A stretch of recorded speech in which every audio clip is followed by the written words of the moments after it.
Yeah, ito mga kabiyahero.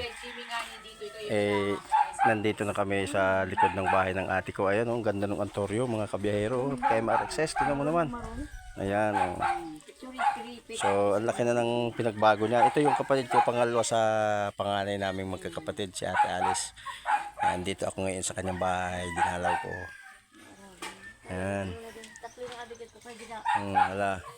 Ayan, binigyan kami ng ate ko ng Antoryo, mong ganda. Ha. Ayan, mga kabiyahero. Di ba? Ayan si Ate Alice. Ganda ng halaman niya, oh. May kahoy pa. Mainit dito ngayon at saka medyo madalang-dalang na rin mag-brown out. Ito naman yung